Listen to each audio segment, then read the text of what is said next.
Welcome to the National Women's Fitness Academy podcast. We're here to talk about women's health, female hormones, body image, and all things health and fitness.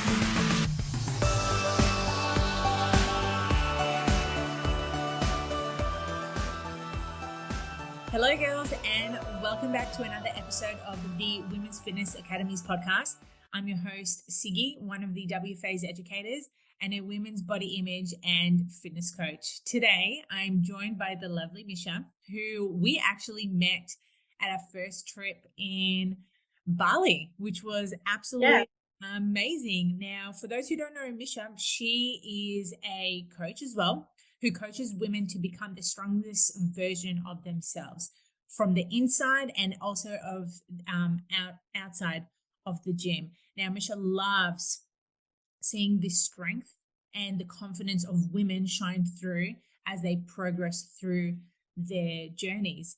Now, let's start off this conversation, Micha, with what was your focal point of your journey that you found that confidence in training?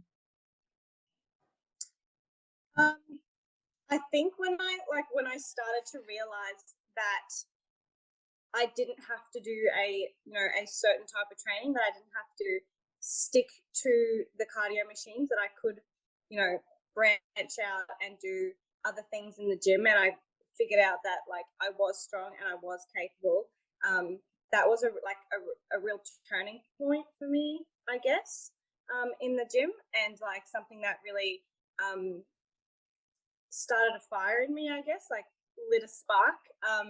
And that's kind of where I've kind of just taken that and run with it. So yeah, that was a good start for me.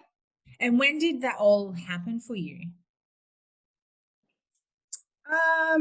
Well, my journey started at home. So in 2017, I downloaded I'm sure you've heard of it before, an app called Sweat. So I'd done that before and never stuck to it. I'd always just given up.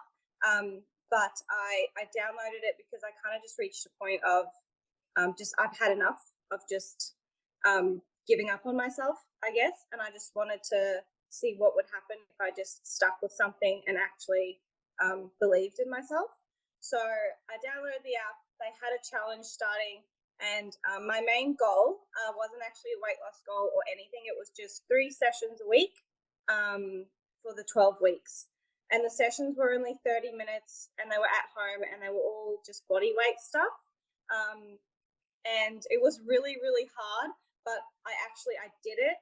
And the feeling of accomplishing that goal was a really, really huge thing for me. And that was definitely the start of where I didn't want to stop. I wanted to keep going from that point.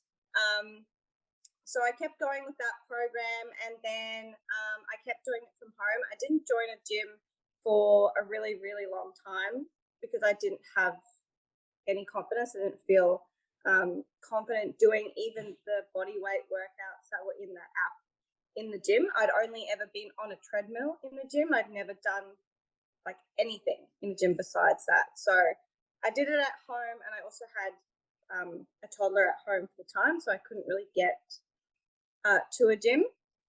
And yeah, I just kept building and building, and I got a couple of dumbbells and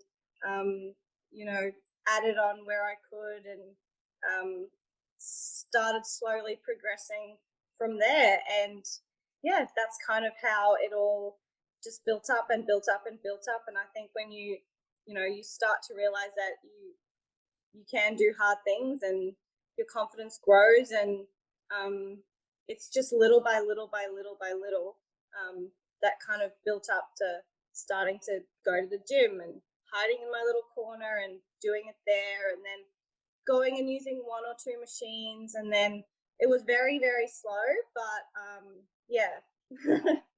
That's pretty much how it all started. I think a lot of our listeners can relate to this because I've had many conversations with a lot of other guests about gym anxiety and our focal points of moving from training at home to moving onto the gym. And you mentioned how when you started at the gym, it was only in that one corner or those just two exercises, and it literally takes me back to when I first started heading to the gym. I would literally just go on the treadmill or go on the bike and I'll do my interval training. But then every Yeah. so often I would look at the weight section being like, oh, I really want to like dabble into this. But you feel so intimidated because you see most of the time large men training with heavy weights and they're so Yeah. nosy, and it's just like you really want to do it, but you just don't feel that confidence of doing it. So I love the fact that you're open to say, hey, when I first started, it was slow, but I got there. And I think this is something that many people don't speak openly enough because maybe they feel some form of like judgment or shame going, oh, it took me so long to get there. But it's always a really good reflection to sit down and be like, cool, like, yeah, it may have taken you a while to get there, but you're there right now. Exactly. That's right. That's totally right. Yeah, definitely. Sorry. No, go bed. No, I was just going to say, yeah, it definitely took me a long, long time to. I remember a funny thing that happened once when I actually did sign up to the gym, and the manager was giving me a tour of the gym, and I stopped dead. You know how there's like the carpeted area and like the gym floor, and I stopped dead on where the weight section was, and he was like, "It's okay, you can step on it," and I was like, "That's funny," but also like such like a metaphor for like how we just don't feel like we can even step on that floor. And I did it for a really, really long time. Like I didn't go in there and, but it's like now it's such an amazing feeling to just walk up to a bench right by the mirror, grab your weights and just not even care that, there's some dude right next to you and just like, yep, I'm gonna do my shoulder press right here, right next to you. Yeah. So that's a really huge accomplishment for me because I did have such really, really bad gym anxiety when I started. So, and it like every time I do it, it still feels like an accomplishment. And I don't know if that's weird or not, but it always feels great every single time to be like, I can still do it. I can still like, because I don't know if like people with anxiety, it kind of never goes away. You still feel that now and then in the gym. So it is an accomplishment every time we go and do it, I think. 100%. Like every so often when I head into the gym, I have those moments of anxiety. So like we all have it at different stages of our training journeys. But before we jump into how you navigate around gym anxiety, I want us to go back to what was training like with having a toddler. Because again, too often I've had many women who have fallen pregnant and then have had their babies, and they think that they can do what they had done previously, not realizing that we need to set different expectations when you're having a newborn baby. So what was it like for you training from home, but also taking care of a baby? Yeah. So I actually, people always ask me like, what did you do? Were you fit before kids? And I didn't have any sort of training experience before I started. So I was kind of just like a clean slate. I had no real kind of expectations, but it was really, really hard finding time, I think, to do a workout because when your toddler has a nap, the last thing you want to do is a workout. Like you just want to sit there and veg and not do anything, or there's cleaning to do, or like there's always something to do when you're at home with a toddler. So it was kind of just being like, it's 30 minutes, just get it done. She used to just jump all over me and dance to the music. And, but yeah, I think the expectation you need to have is you're going to need to stop during your workout. It's not going to be a perfect workout.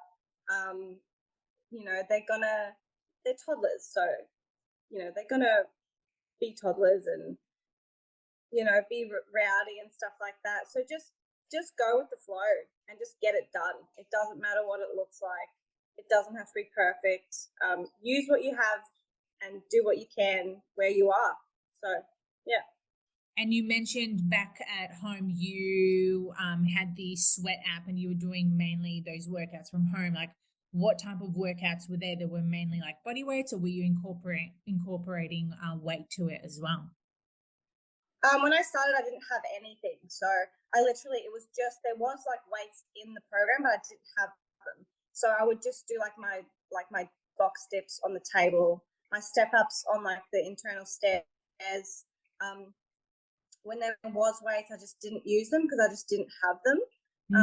My husband yelled at me once for doing a box jump on the coffee table. He was not impressed with that. So yeah, I just did all body weight stuff at home.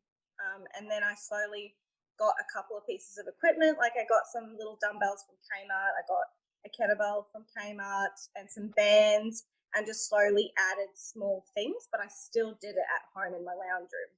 Yeah. It's so it's so nice to hear the progression that we've come from. As you mentioned, like, you started off with just like body weight workouts into investing in a couple of weights, a couple of bands, and now like we're literally living and breathing in the gym. So it's so nice to reflect back and be like, wow, like I've come, it's such a long way. Yeah, it's great. It's great. I love looking back at my like videos on my phone that I used to record some of my workouts on, and I'm like doing a push up and my daughter's like holding her hand here to like make sure that my back hits her hand. I was like, oh, like it's great to sit there and reflect. Yeah. So it's awesome. It's awesome. Yeah.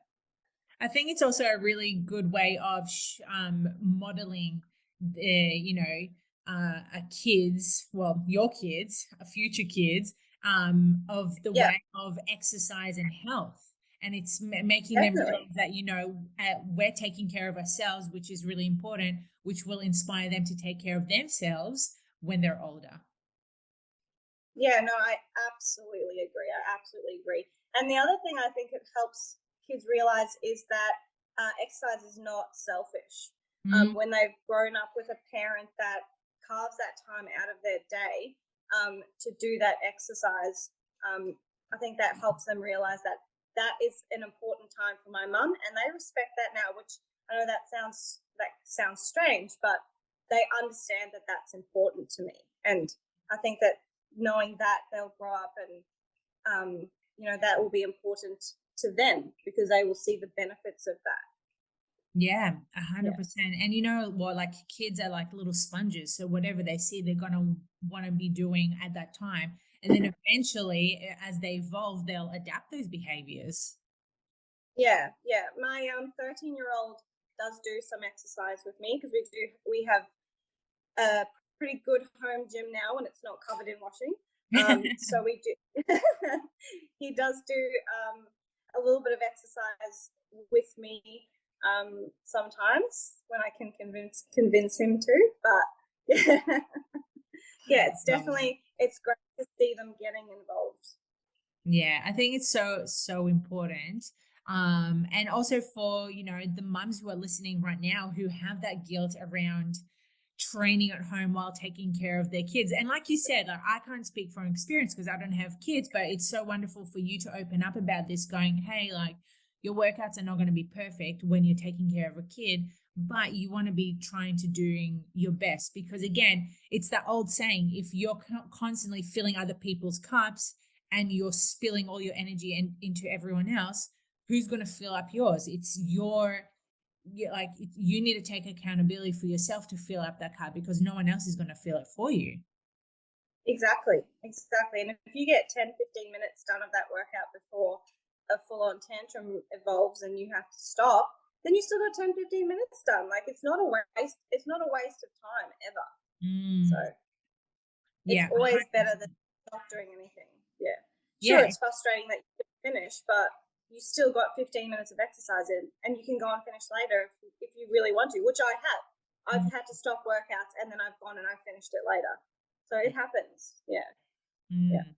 It's a good way to put things into perspective for a lot of like the mums out there to make them realize that life isn't perfect. And whether you have this certain expectation of having your workout down without your baby interrupting you, but then all of a sudden they interrupt you and getting all upset. It's just like, there's two ways of looking at it. Like you mentioned, there's a way of you going, cool, I just got 10 minutes. I will get 10 minutes later on, instead of you getting all pissed off about yourself just saying, oh, I only got 10 minutes. Yeah, exactly. It's just a mindset thing. Just getting it done. Yeah, 100%. Yeah. And speaking of getting it done, back to the gym anxiety side of things, because you're very big on helping women, encourage them to train at the gym. And we know that sometimes a lot of women can feel lost around that transition of going into the weights gym or the weights area, as you mentioned earlier. Like, what are some things that have helped you navigate your anxiety around it? Definitely taking it slowly helped me. So, and just thinking about what you're going to do before you do it. So I would just go, okay, I'm going to do, I had my program obviously on the app, and I would go, okay, I'm doing this machine, this machine, this machine, and I would just wait until, like, even if I had to mix them up, like change the order that they were in, if there were people around that I didn't really feel comfortable around, or change the exercise if I really couldn't bring myself to go over to that machine and use it, which did happen. Like, sometimes I was like, hell no, I'm not sitting next to that man on the leg press. So then I would just go and do something else. Or if the gym was really, really busy, and I just didn't want to be in the weight section around everyone, I would just change it up and just do it, in the functional area. And then also just realizing that, you just have to overcome it. It's gonna feel shitty. You're gonna get all hot and flustered and think everyone's looking at you when they're not. And you just have to push through it sometimes. You just have to, remind yourself no one's looking at you. You're not fucking up, and even if you do fuck up, people fuck up. So people mess up and you just have to go, oh, well, I made a mistake, and just own it. Which is really hard when you have gym anxiety, to remind yourself that it's okay. It's all right. No one's looking at you. You're fine. Because it still happens. I still have moments where you just get all hot and flustered because you just think everyone's looking at you. They're not, but you just feel like all these eyes on you. So yeah, and asking for help from the staff, which I think that people with anxiety just don't do, but just go and ask for help. Most gym staff aren't horrible people, so yeah, definitely go and grab a staff member or something and just get them to explain the machines that you're going to use if you really can't figure it out. Yeah, I love and that. Google stuff. Google stuff before. Good old Google. Yeah. I love that. It's you mentioned a really good point about asking for help, because too often people have this fear of asking for help because they have this fear of whether they're going to ask a stupid question or they're going to look stupid or someone might not help them. And it's so interesting because, like, the more I learn about this, the more I want to research more about human behavior. Like, why are we so wired this way? Like, why are we so worried about what other people are thinking? And it makes so much sense because as humans, we want to be part of tribes, like part of communities. So when we feel left out, it makes us feel like shit. However, you make a really good point about asking questions. And one of the things that I've found that has helped me feeling less anxious at the gym is being at the gym where there is more of a community base, where you see the same people over and over again, where you can recognize one another and start greeting them and start becoming friends, whether it's like at a private studio or a group group setting of classes. I think that's really beneficial for a lot of people with gym anxiety. Definitely. That's what I found at Fitstop, because say the certain same people train at like the 6 a.m. class or the 7 a.m. class, and then they get to know each other, and when you're grouped up with people, they help each other, and you don't have that anxiety about who's going to be at the gym. Is it going to be busy? Because you know that it's going to be, oh, this person is probably going to be there. It's usually around this size. So I think like group training is really great, a great way to get started with gym anxiety. Plus you have, the coaches there coaching you through it. So if you do go to a commercial gym later, you will know how to do that movement or use, that piece of equipment because you've been coached through it before. So you're not as anxious about it because you're not going in cold. You're not doing it for the first time by yourself. Yes, Yeah. 100%. I absolutely agree with that.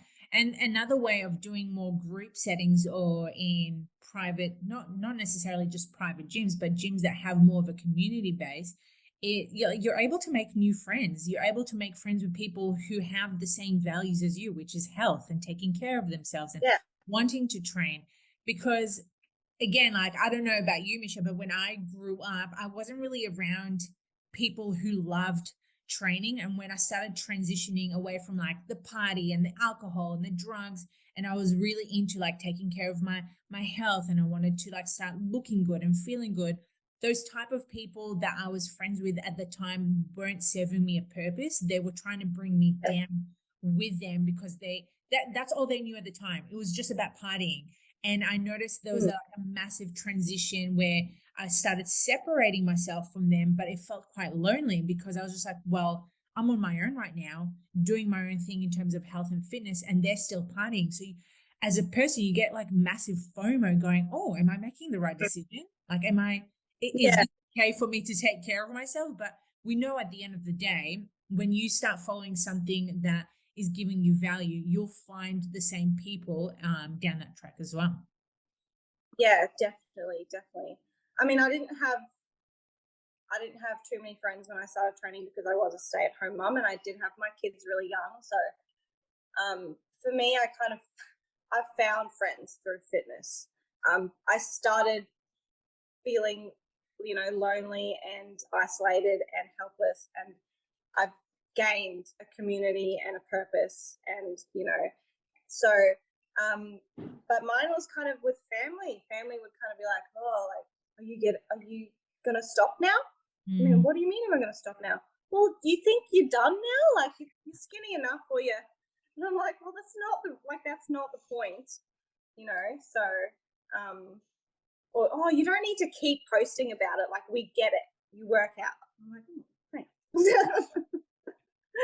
Like like those sort of comments. But yeah, not really with friends and stuff because I didn't really have too many when I was a young mum. But yeah, definitely relate in terms of family. Family is an interesting topic because I can relate so much to that because when I was in the midst of my journey of training, there were a lot of like comments going, oh, why are you eating this? Aren't you dieting? Or shouldn't you be eating that? Or why are you training much? There's always someone with their lovely comments to you. But again, we know it's just them projecting their own shit onto you. And we have to be very strong will and putting a foot down, going, cool, that's what they believe. You need to continue what you believe, not to, try and second guess yourself. Yeah, exactly. Pretty much every time I'd see my dad, he'd be like, "Ooh, you're getting too skinny." I'm like, "I'm not. My body's just changing. Like, that's all." Like, and I didn't even feel like I was getting skinny. I felt like I was getting strong. But that's just the way he saw it. So. Yeah, everyone perceives things differently through their eyes. So yeah, it's human nature. Yeah, exactly.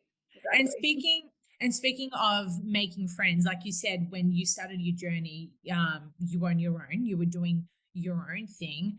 How did you start finding new friends? Was it through the gym? Was it through social media? Because you and I met on the Bali retreat. So yeah. I didn't really talk to too many people in person at the gym when I started there because I still was quite fresh to that environment.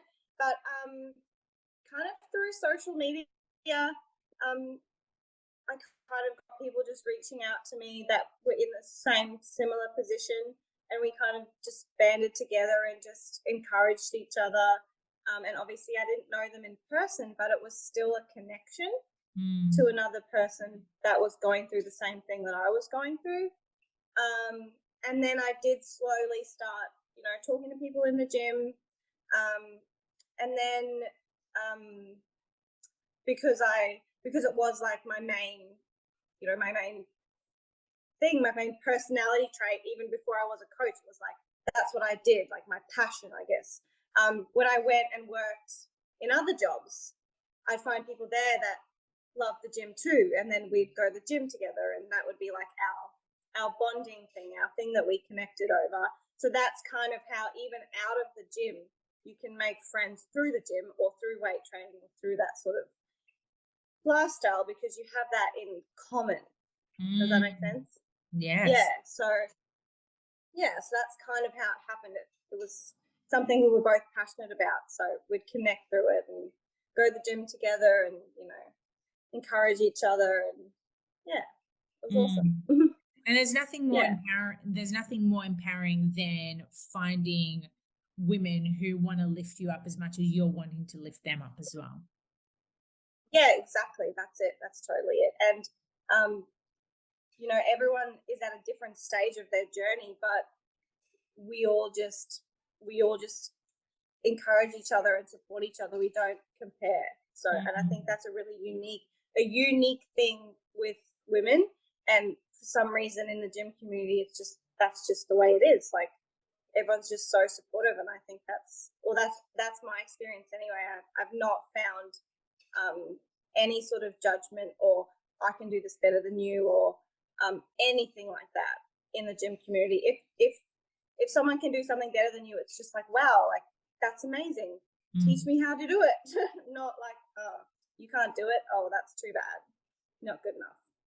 Yeah, 100%. And you know what? Like, a lot of people think that way though. And this is why, like, going back to asking questions or getting to know one another at the gym, it's because they feel as if they're going to get that answer from someone if they've reached out to them.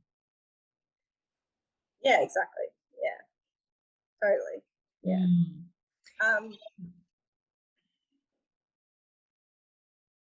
Sorry, I interrupted you.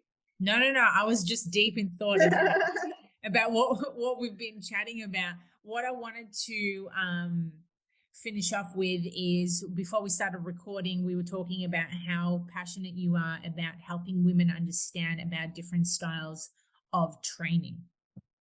Yeah. I think often if women are starting out on their journey, they think about, obviously, the main thing they're going to think about is, I would say, losing weight.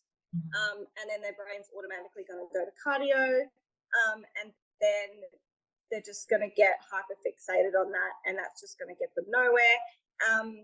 And also, I think that gym anxiety does play a part. Like, oh, I can't go into the weight section. So I'm really, really passionate about teaching women that they can do other forms of training that is not cardio, and their aim shouldn't be just to lose weight. Like, their aim should be to get strong, and just being their cheerleader and just helping them develop those skills that will keep them training throughout their whole life, and not just for a particular goal, like a weight loss goal, or get fit for summer goal, or something like that. Like, I really like helping women develop their long-term skills and long-term confidence, and seeing them thriving in the gym. I have one particular client who was very, very, very nervous to start in the gym, and now she kills it. Like, she wants to go heavier, and she pushes herself every session, and it's just really, really amazing to see. Just like someone who was just so unsure of themselves, just coming out of that shell and realizing, like, oh, I can actually do this. I can actually be strong and use any piece of equipment I want in the gym. I don't need to restrict myself. I can have any goal. I don't just need to have a weight loss goal. And that's really, really what I am passionate about. I love that. And it's always thinking about the long-term side of things. And because, again, too often people think of the short-term goals, and if they don't achieve them by that amount of time, they just want to give up. So again, it's like changing that mindset around it. Yeah, exactly. Because training is for life. It's Mm. not just for a particular goal, and there is no end date. Like, Yeah. it's great to have short-term goals, absolutely, within your journey, but your ultimate goal should be to, live a longer life and a more fulfilled life and a more capable life. That should be your long-term goal. And then your short-term goals within that should be like, your small goals of your performance goals and your body composition goals and everything in there. That's great. But overall, you should be looking at, how can I do this for the rest of my life? Yeah. 100%. Yeah. Yeah, and like you said, we within certain times of our life, our journeys are going to change. You started your journey when you had your toddler, and then from having them, you went into the gym, you became a personal trainer, you're working not strictly just about fat loss, but it's strength, but it's not just strength to hit a particular goal. It's just like, cool, I want to be stronger for life. So when I get older, I won't have all these injuries or whatever it is. So again, it's looking at those transitions, because I'm sure you train a lot of women who are either mums or wanting to become mums, and it's making them realize training is going to look a little bit different right now to what it's going to look like in 9 months' time. Yeah, definitely. And that's going to happen for all of us. Yeah. If you think about it, not just mums. Like, our training's going to change as we get older, if we get injured, if our circumstances change, really, we can't get to the gym, or we don't have access to equipment, or and it's just having that knowledge base and that sort of routine and mindset to get your workout done, or to get your your activity done for your mental health and for your physical health, and not just relying on external things that are going to change around you. Relying on them, or being like, oh, well, that changed, so now I can't do it. Because you need to be flexible. I guess we all need to be flexible, not just mums, but mums in particular, because they do have the most unpredictable things, which are children. Yeah, 100%. And you know what? A good way of looking at it is around injuries as well. And I'm glad we've opened this discussion around this, because like, I had goals this year to hit certain targets in with my training with strength, and unfortunately I injured my back, and now I have to rehab it. So it's going, okay, wow, I can't I can't right now progress towards my strength goals. I need to progress more on my rehab stuff. And I'm not going to lie, I did cry and I was upset. But again, it's not the end of the world. I'm not paralyzed. I have both legs. I'm healthy. I can eat. I can move. So it's just going, cool. For this time being, I have to just navigate this rehab side of things, where eventually I will be able to progress back to what I was doing previously. Yeah, exactly. And I'm so sorry to hear that, by the way. It's not ideal. For whoever has had back injuries, it's not fun. Not gonna lie, that's like a huge fear of mine, is getting injured and not being able to train, because it becomes like the best part of your day. Like, you really, really look forward to it. You understand the benefits of it, but speed bumps happen, whether it's pregnancy or mental health or injury or life in general. They happen, but just having that routine and that mindset and those skills with you that you develop over time is really, really important, because you do need them for your whole life. 100%. And you know what? One thing I hope our listeners take away from today is that training is just not for a short-term goal. It's literally for a lifelong experience, for us to just keep being healthy and fit. Yeah, definitely. We're going to be those nanas that are like 90 and hitting the deadlifts. That's my goal. Hell yeah, I hope so. Yeah. Definitely. Yeah, representing all the nanas out there.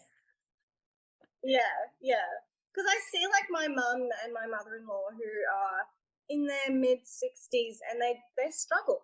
They struggle with things like weight and mobility and, you know, they yo-yo between, I'm doing keto, I'm cutting out carbs, I'm doing this, I'm not having food after 6 p.m. and I just want to bang my head against the wall, because that was, as they were, you know, growing up, that was just never part of they were never taught how to live a healthy, balanced lifestyle that has, you know, a healthy eating regimen and a healthy exercise regimen. So they're constantly looking for quick fixes to get them where they want to be, but it just obviously doesn't work, and it is quite sad to see. So I think anyone who's younger now, if they develop these skills, they're not going to be in their mid-60s struggling with mobility, struggling with bad knees, and, you know, diabetes and all of these things, because they would have built up those healthy patterns over time that will take them well into their 60s, 70s, 80s. Yeah. 100%. Yes. Yeah. We're changing the game. Excited about. Yeah. Yes. Yeah. Exactly. Definitely. Yeah. So. Changing the absolute game. Micha, thank you so much for joining today. Today's conversation has been brilliant, and I know a lot of our listeners are going to be taking a lot of takeaways around the pregnancy training side of things, and, you know, navigating around anxiety, because I know it's a big thing for many women. So thank you again. And before we head off, where can our listeners find you? I'm on Instagram. My handle is Mum Sweat Life. And if you want to come train with me in person, I'm a coach at Fitstop North Lakes. And I do online training as well. Love it. Awesome, guys. Well, if you enjoyed today's podcast, guys, please make sure that you screenshot it, tag us at the Women's Fitness Academy, tag Micha, tag myself, and then till next time, let's train for life, girls. Yes, I love that. That's awesome. Thank you so much. This was so fun.